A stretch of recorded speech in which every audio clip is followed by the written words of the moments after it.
What's going on, all of you fantastic freelancers? My name is William, and I just wanted to wish you all a very Merry Christmas Eve before we got started on today's video. And I wanted to let you all know to keep your eyes peeled for a very special holiday video later on this evening. But for today's video, we have some new information on the Anthem comic series that might have some interesting connections to our Critical Path story. As we discussed in a previous video, Dark Horse Comics has partnered up with BioWare to create a 3-issue mini-comic series for Anthem. The entire series is centered around orphan Kismet and his adoptive sister Jani. In the first issue, we learned that it would feature Yarrow as he makes a daring attempt to save the two from a Scar ambush. The fates of Kismet and Jani were left relatively unknown, but I had initially theorized that one of them might not make it out of that encounter alive, to serve as an avenue or catalyst for one of them to have the desire to go into the service of the Freelancers, Sentinels, or Corvus. It wasn't until recently that we learned in the second issue via Dark Horse that, quote, haunted by the death of her grandmother and distraught from losing her position as a Sentinel, the protectors of the only home she's ever known, Jani finds solace in stealing a Javelin exosuit and running away from Fort Tarsis. Her impulses lead her to the jungle where a menacing threat awaits her.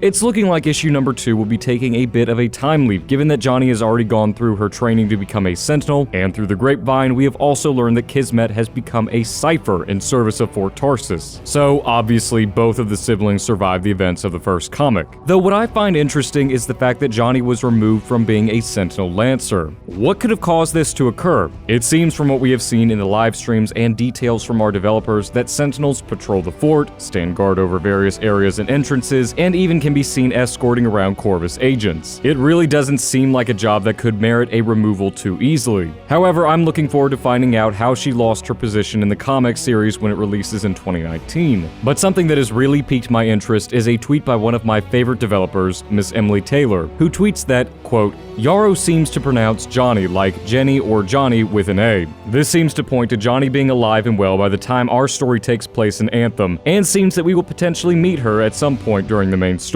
To what effect is anyone's guess at this point. It seems that the writers are setting this up to make Jani and Kismet a freelancer duo of sorts, with Jani piloting a Ranger Javelin and Kismet serving as her Cypher. Either way, it's a dynamic that I'm really looking forward to seeing and exploring in either the comics or during the campaign, or both. But what do you all think of Jani and Kismet? Any theories as to the direction the writers are taking their story? Please let me know in the comments section below, as I do really read through all of your comments and they really do make my day. And if you are enjoying the content that we are producing on your game, Anthem, then consider subscribing and ringing that notification bell so you never miss a video. And a very special thank you as always to my incredible patrons, especially our 3 newest, Meteora, TRIN, and Chad. Your donations go a long way to helping me produce the quality content that you all enjoy. And with that, freelancers, I hope you all have a fantastic day, a happy holiday season as ever, and I'm looking forward to seeing you all in the next video very soon. Onwards and upwards, freelancers. Excelsior.